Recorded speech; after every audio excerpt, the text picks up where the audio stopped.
It is. They do it just to throw you off here at the very Oh, beginning. 100%. Yeah. Uh-huh. Yeah, like I wish that at the Olympics they would do that. Just like start playing with like the countdown for people. That'd be great. That'd be awesome. That's been super fun to watch, by the way.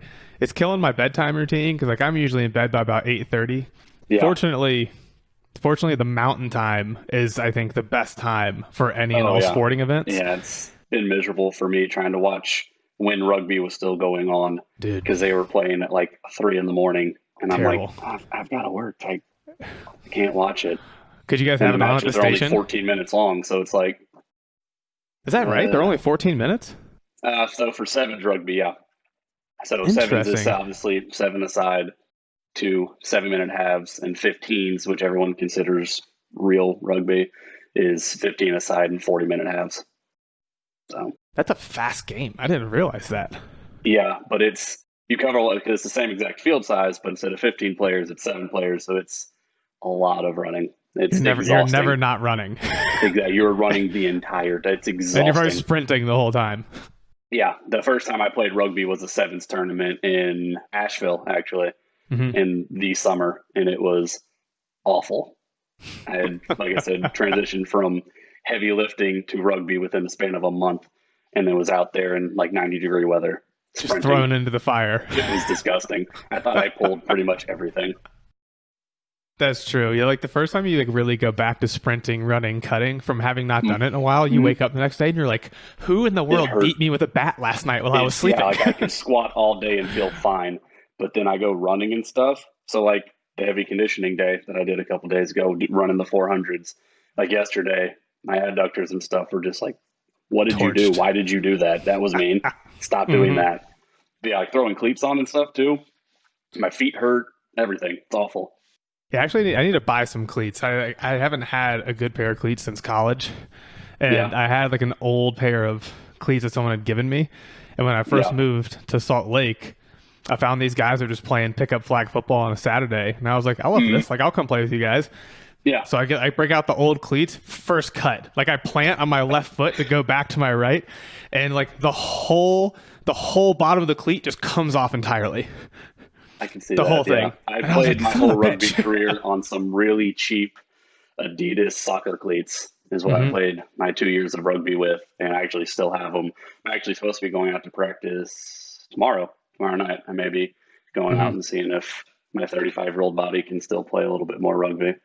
Oh, I have no So doubt. I have no doubt you'll get it, we'll Chris. see. We'll Well, let's do this. Uh, let's give everybody a quick intro. Who you are, what you do, your background, okay. just so we can bring them up to speed. And then I obviously could sit here and just talk like rugby sports stuff all day Yep. long. But let's give them a quick background on who Chris is, the elevator Okay. pitch. Well, sure. Yeah. So I'm Chris Eldridge. I am 35. Grew up in Georgia. Moved around quite a bit when I was in the Navy. Lived on the West Coast. Lived Pacific Northwest. Lived East Coast. Lived in Qatar for a couple months. Found strongman when I was living up in Washington State. Actually, threw myself into that because I was like, I don't want to power lift anymore. I want to be athletic and strong. And competed in strongman for a while. Moved to Texas on a whim. Kept competing. Went to nationals. Did awful. Did absolutely terrible at nationals, but love the sport still. And then I ended up moving back to Georgia, getting my degree in, or trying to get my degree in exercise science. Started interning with the Kennesaw State football team as a strength coach. Probably the favorite job I've ever had that I didn't get paid to do. Absolutely Yeah, loved it. The energy in a collegiate football weight room is the best. untouchable, in my opinion. Yep. It's a completely different level. And watching, we had a kid who was 18 years old who probably 315 and could do a standing backflip and squat 650 in tennis shoes. It Yeah. was just like, oh, this is what a real athlete looks like. This is just natural born, ridiculous talent. Hmm. So ended up transitioning to psychology actually because I liked that aspect more. Hmm. For me, I enjoyed the mindset of athletes and helping kids kind of learn and grow um, in the realm of sports. but realize there's not a lot of money in psychology if you're just going to have a bachelor's. Mm-hmm. So joined the fire department 4 years ago and finally got to a place in my career a year ago where I could finally finish my degree. So I actually just graduated like 3 days ago Nice. with my Love it. bachelor's. So got my bachelor's in psychology. Will probably end up getting my master's at some point down the road. But yeah, I've competed in strongman, rugby, boxing, powerlifting. When I joined the Navy, I originally went on a Navy SEAL contract. So I was in that pipeline for a year.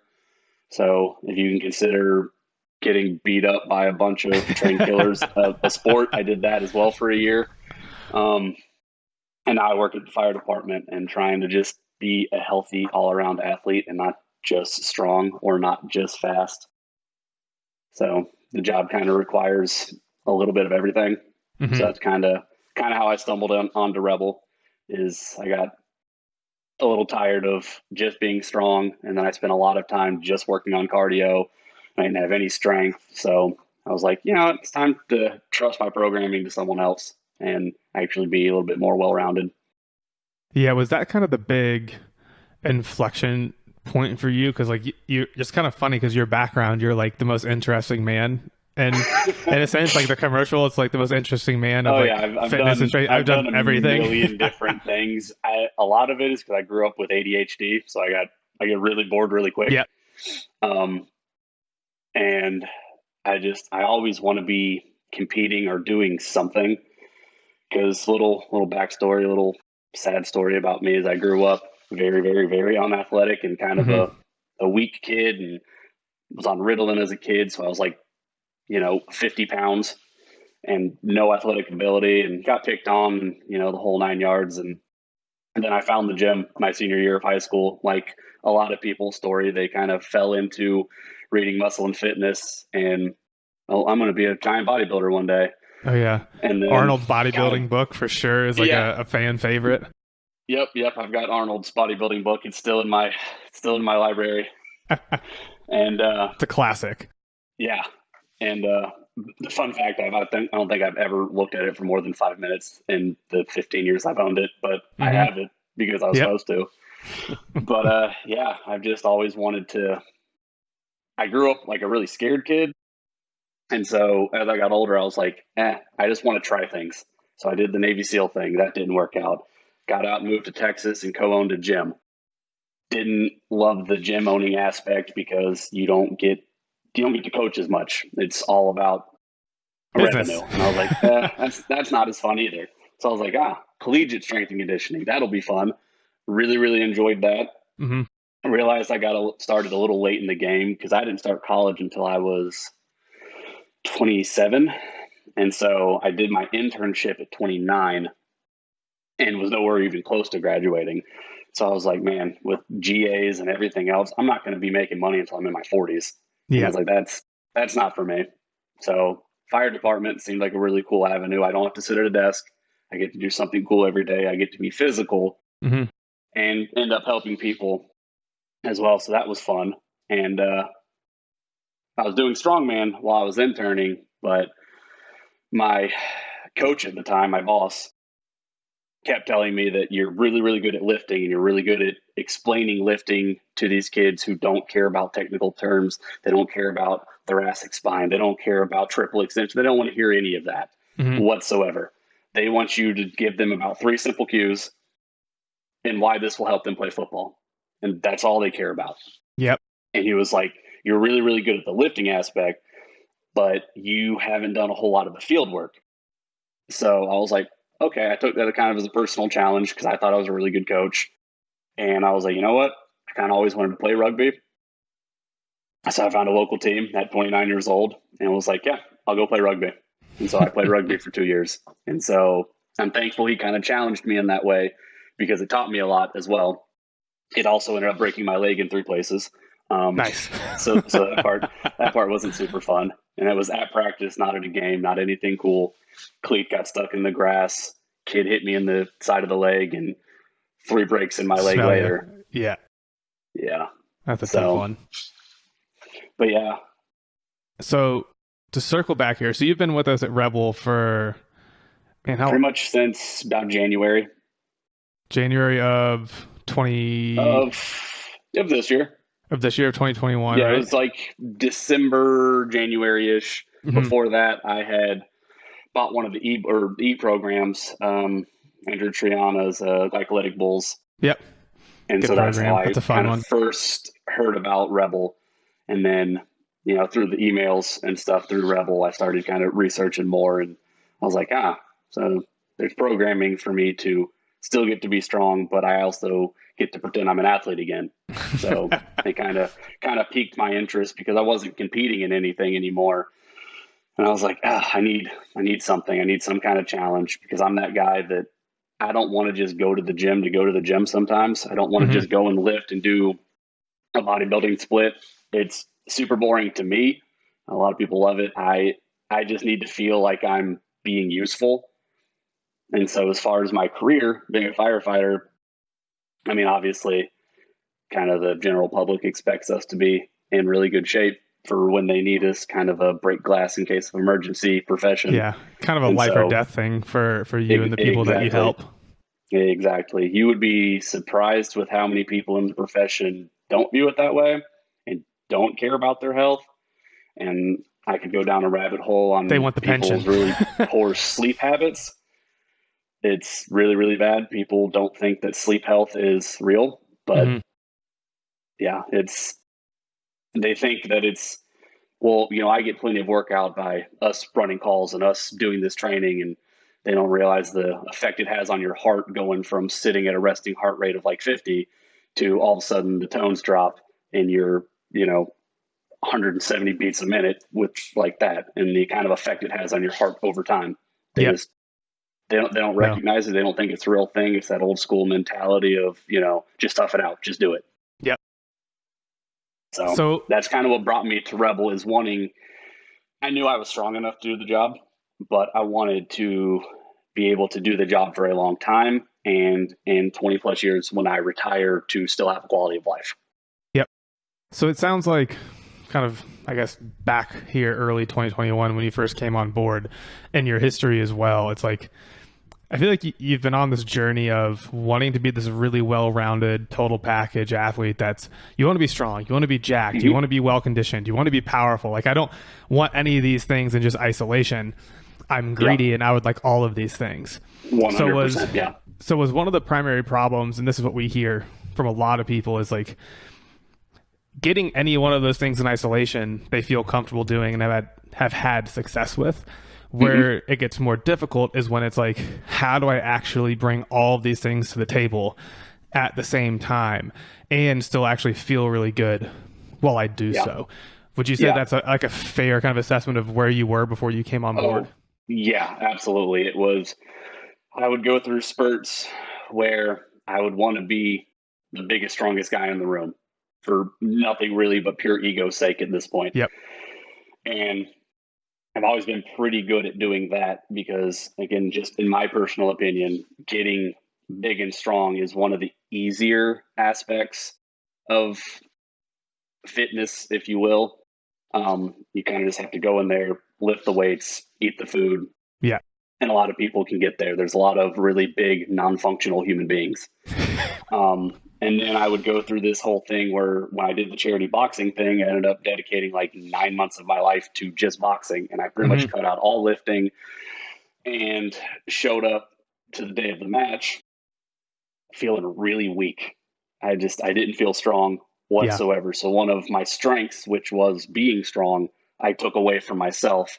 I had pretty good conditioning, but it ended up being of no use to me Yep. because I weakened myself. And so then it was like, I want to get strong again. Maybe I'll just play rugby and just get really fit again. And finally, I was just like, I am just beating my head against the wall at this point. Like, I want all of these things. And I know a lot of people have constantly said you can't serve multiple masters, but I will say, as a huge plug to you guys, that in this program, I have felt probably stronger than I was when I did strongman. Overall, functionally strong than when I did strongman. Hmm. And I actually have cardio and conditioning now. Because when I did strongman, it was pretty pathetic to try and watch me do anything that required cardio for more than about 10 seconds. It was pretty bad. Yep. And I'm sure my blood pressure was ridiculous. In fact, I know it was. I would go to the doctor and they would be like, oh, I can tell you're really in good shape. You work out, blah, blah, blah. But have you ever, looked into your blood pressure? And I'm like, white coat syndrome. I just get nervous, do my blood pressure a couple times. It'll be a good blood pressure. We're fine. We're fine. And I just kind of always wrote it off because I was in my, late 20s, early 30s. I was like, I don't have bad blood pressure. I'm in great shape. And it's funny, when I actually started doing more conditioning and stuff and focusing on what I eat more and taking care of my body and relaxing more, I don't have high blood pressure readings anymore. Mind blowing. It's crazy. Yeah, I know, because like you're just watching your progress from afar, getting to chat with you in the DM thread, seeing you post and train heroic. It's like you've been crushing it for all of 2021. It's like every time I turn around, it feels good, man. Every time I turn around, like Chris is posting a PR. It's like, oh, there's a strength PR. Oh wait, there's a jumping power PR. Oh wait, there's an endurance PR. And that's what we want to, man. That's what we want to create, right? Like when we think of these things as attribute bars, as you mentioned, I think what a lot of people struggle with is they're like, okay, well, I want to improve my endurance, but then they just ignore these other attribute bars and they disappear, right? And so there's there's a way to go about doing this correctly, where we're constantly moving these attribute bars out and we're not letting any of them just fall back down to zero. Exactly. And so I would be curious to know if you think about what training's been like with us versus what it was like beforehand. Are there any like really big takeaways, nuggets that jump right off the page at you in terms of like things that you're doing now that are very different than how you had done them in the past? Like what are some of the big differences you feel that have contributed to the success you've had this year? Yeah. So for me, I mean, there's a couple different answers to that. Is one, it seems like a group of coaches, and I mean, you're really the only one I've personally worked with one-on-one, but a bunch of coaches that actually care. They're not just sending you out a template.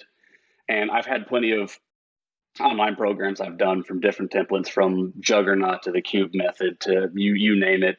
And I've met, some of those guys at stuff like Summer Strong and stuff like that, and all really, really nice guys, but they'll send out templates and that's kind of it. You're kind of left to fill in the blanks, do the program, figure it out yourself kind of deal. There's not really a way to communicate. And then with you guys, it feels like coaches that actually want to see people succeed. And besides that, it's kind of being given the green light and the okay that you don't have to use a barbell for everything. And that was huge for me. And I've always considered myself pretty open-minded with my training. I'll try anything if it makes any sense whatsoever. And I even owned a safety squat bar at my home gym and would use a little bit for accessory work. But I was like, no, if you want to get strong, you have to squat with a straight bar. It's what you do. It's how you have to do it. And you have to deadlift with a straight bar, and you have to bench with a straight bar. There's no other way to do it. That's the way they've been doing it since the olden times. That's how everyone does it. But kind of just be given that green light from intelligent coaches being like, you don't have to touch a straight bar ever, which right now, probably for the first time in a solid 15 years, is the first time I don't ever touch a straight bar in training. It's a safety squat bar, which my back, my knees, my shoulders, everything loved me for far more. The trap bar for deadlift feels so much better. And as far as benching, using the football bar has been tremendous on my shoulders as well. It just overall, my body feels better. There's still aches and pains from pushing yourself and all that stuff that's going to come to getting outside your comfort zone. But really just being given that green light to, if you don't ever touch a straight bar, you can still get really, really strong.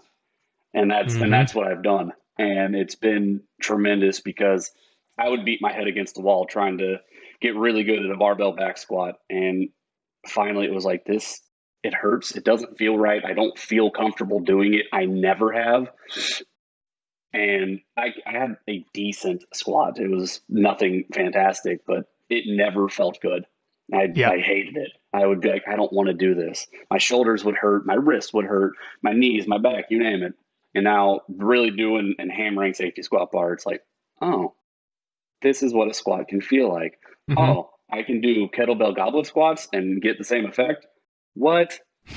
So that for me has been one of the biggest differences, is kind of be given the free reign to think outside the box a little bit and kind of catch up with the times of, I mean, if you look at any collegiate weight room or NFL weight room, most of them aren't doing a lot of actual barbell back squats. None of them are deadlifting. I know that Yep. from my days coaching, is we wouldn't deadlift.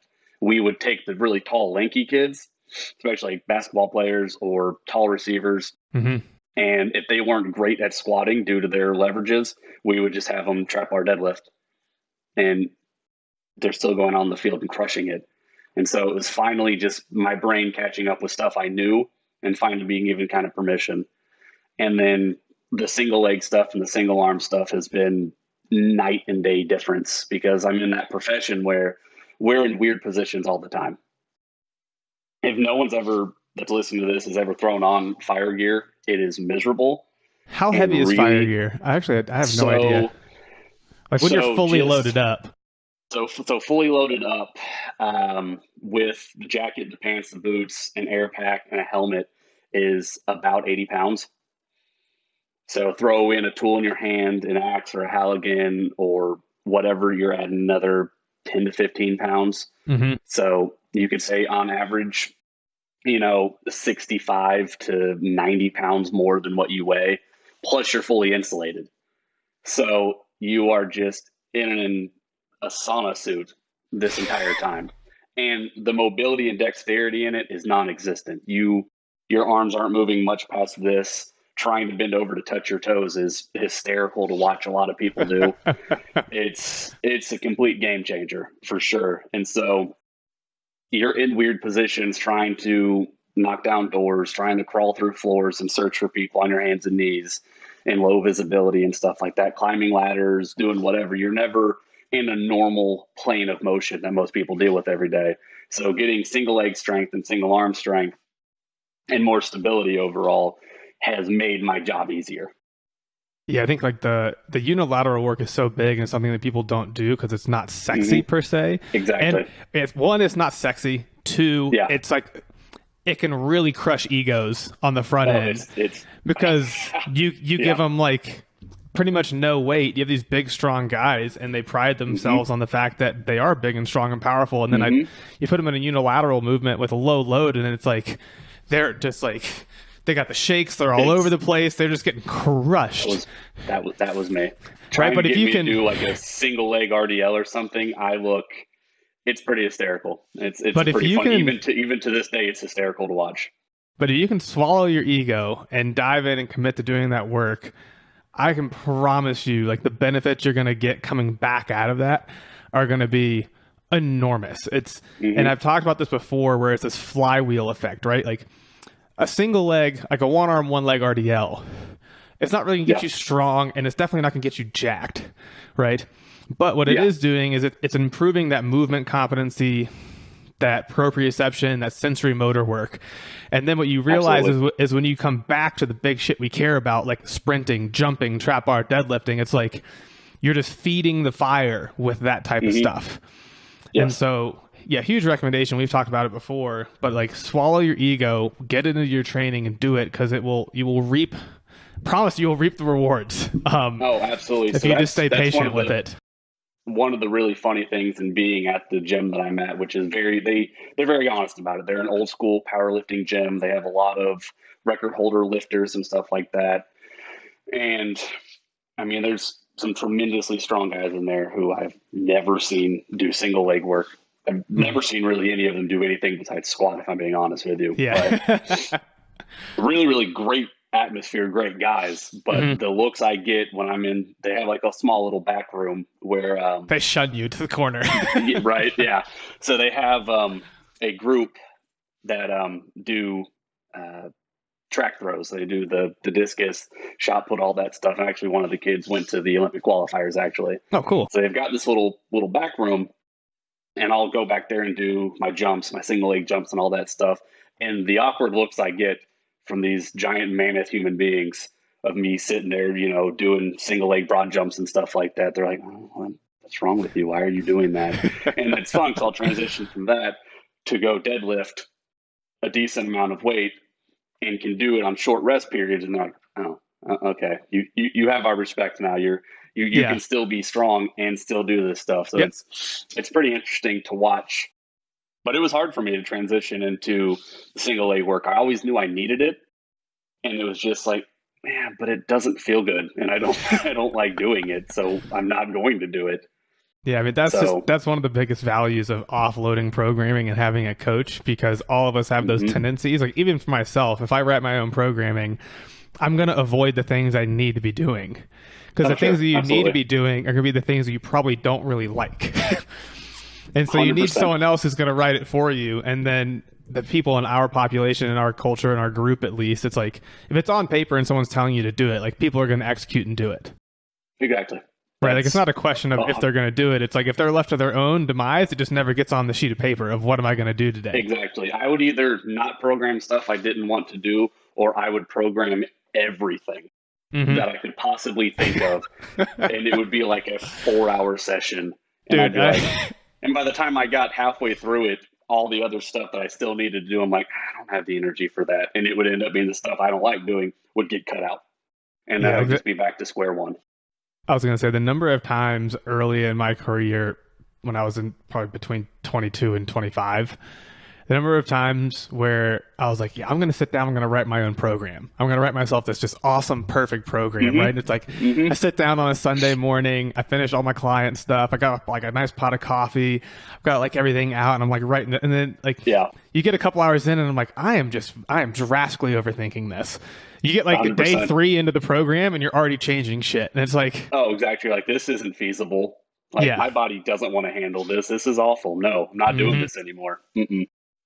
Yeah, offloading my program is huge. And it's funny, you talk about having someone else do the programming. So obviously my fiance, Lena, does the programming with me. And she, a couple years before I had met her, had done a bodybuilding show and stuff like that. And so she knows what she's doing in a weight room. She hadn't really ever benched or squatted or deadlift a whole lot, but she knew what she was doing.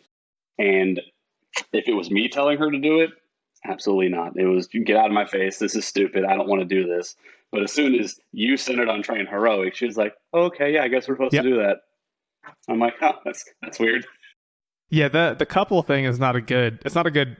Don't bring coaching into that, because it can be tough, man. I will say the first few sessions me and her had together, because I'm a very much put my head down, grind through it. I don't care if I'm hot and miserable. It's only for an hour or two, and I feel great afterwards. That's me. And so most of the coaching I had always done would be in like a collegiate atmosphere. So you don't have to be super nice to the kids that are 17, 18 years old. The parents kind of hand you the reins, and obviously you're not berating them and treating them like crap, but you can speak very, very bluntly to them, and 90% of them will be like, okay, coach. Okay, coach. Yep. And I took that same approach with my fiance, and it was terrible. Yeah, there would be times where she would just be like, I'm just going to sit here. I'm not even going to lift anymore. This is awful. I don't want to do this with you. And finally I learned, I was like, you know what? I'm going to let her do her thing. When she wants advice, she will ask for it. And now she's become one of the best training partners I have.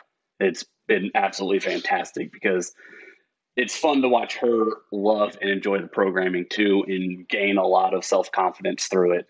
And not to delve too deeply into it, but she dealt with a lot of emotional abuse from her past relationship that made her fall out of love with the gym and out of love with herself. And it's fun watching her be on this program and hitting PRs and just generally feeling good in the gym again, and not hating being there, but like laughing and joking and dancing around the gym and like being really proud. And now she'll come to me like, hey, will you record this set? Where before she never wanted to see herself lift. She would just be like, will you count for me? But now she's like, if she's hitting a top end set, she's like, hey, do you mind recording real quick? And I'm like, oh, I'm so proud. Look at you. She's been absolutely crushing. She's been crushing it. I love to see it. And she's just happier because of it, man. And it's really, really, really cool to see. it's funny because my wife and I have like a really similar relationship. Like I'm pretty blunt when I coach her, which is not really what she Yeah. needs. Yeah. So yeah, I was like, let's just like you're gonna work with Kieran. Like we're gonna put you on like the build path with Kieran. Yeah.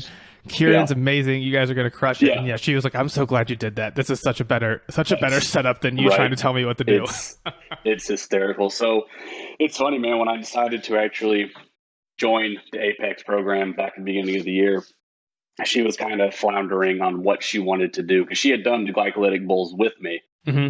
and she really, really enjoyed it. And I was like, hey, I kind of want to transition because I want to be a little bit more well rounded. And I was like, so what is it you want to do? And she was like, well, is that program something I can do with you? I was like, I mean, yeah, we can sign you up as well. And you absolutely can do it with me if you think that is something you want to do. Because I had her kind of look through it and take the little survey you send out to see which program fits best. Hmm. And she was like, honestly, I want to lose some weight and I want to feel athletic again because she played volleyball growing up in Massachusetts and stuff, and then ended up breaking both of her ankles. Um, and so kind of just she was like, yeah, I'll do this program with you. I think it'll be fun. It'll be out of my comfort zone. And that's 100% how she fell into it, was just like, yeah, I mean, it seems like it'll hold me accountable, so I'll do it. And now she absolutely loves doing it. So it's been pretty cool, man. I love it. I love it. And then I do want to circle back to the conditioning bit because I think that is one of the things that, I think the best way to phrase this. That's one of the variables, if we think of those attribute bars, that people have a really hard time figuring out and bringing to the table Hmm. while still getting the strength, hypertrophy, and power outcomes. Yep. And so I'd be curious to know with how we have the conditioning laid out, So how it's different than what you've it, done previously, or if it's yeah. just like what have been some big takeaways for you there, like whether it's how we lay out the training week, whether it's actually doing those like lower intensity sessions, the high sessions, whatever it's going to Mhm. be. Yeah. So it having the two lower intensity conditioning sessions, which is those are actually the ones I typically end up doing at work because the way Hmm. my schedule is I'm off for 2 days and I'm on for one day. Yeah. And I don't try and lift at work. It never works out. I'm at our busiest station, so we're running about 10 calls a day and then a couple more after midnight. So I've always had the thought process of I like to be fresh while I'm at work as best as I can because you never know when that call is going to come in where you're going to have to be on your A game. Hmm. So I don't want to be completely wrecked and destroyed and be like, oh, hey, you're going to have to go climb 10 stories. It's just, I early in my career, I did that. I would just crush myself with workouts and stuff because the fire service has this weird mentality of, as far as conditioning goes, you should just throw your gear on every shift and do some kind of silly CrossFit WOD with Hmm. full gear on. And I bought into that mindset because I was like, oh, I'm getting conditioned to be in my gear. This is great. This is wonderful. But I was just wrecked. I hurt every day. I didn't feel good. It was just absolutely obliterating me. And so I started doing more research on it. And there's this, he's a firefighter up in Bridgeport, actually, who I'm friends with on Instagram. You might know him, Carlos Reyes. I think I Big do know time that power name. Yeah, lifter. He's yeah, very, very, very jacked individual, very, very strong. And he put out a pretty cool little post about a year or so ago, talking about the training adaptation to being in gear versus you're basically limiting yourself. That's like yeah. asking somebody to go to the gym and hit PRs while wearing a weight vest and all of this stuff. You're not going to get the same output. Hmm. But Hmm. if you can hit a really high output and then you throw gear on, so it's going to bring you down a level, the level it brings you down to is still higher than where you were before. Hmm. And that started resonating a lot with me, that you don't need to, because trying to deadlift and squat and stuff in gear is, it's not a thing. You don't have that range of motion. People end up hurting Yeah. their backs constantly trying to bend over and stuff in it. It's not functional. So that's what my conditioning was just throwing on gear all the time. And then finally, when I got to your guys' program, it was conditioning that, to me, it made sense. So the two lighter days, that are thrown into the program right now. I still get a good sweat going. I can feel my heart rate moving, but just like it says in there to focus on nasal breathing and stuff, I do that. And I walk away feeling better every time. And the hard conditioning days are miserable. I'm not gonna lie, they're Yeah. awful. Especially this current circuit right now of three workouts, they're brutal. And even Lena, Straight murderer's row. It's awful, man. So we did it. Probably not the smartest way to do it, but we did it this past Sunday in 90-degree Georgia weather, humidity outside, Yeah. and it was really stupid and it hurt. I had my watch on the whole time, and my heart rate stayed at about 180 the entire time. Like I was just dying. It was Cooked. awful. So like we had the sled and everything at the house, and I threw on 4 plates and was like, oh, okay, cool. And I've got an uneven driveway. And like halfway through trying to drag 4 plates, I was like, no, this isn't happening. So I dropped it down to 2 plates on there.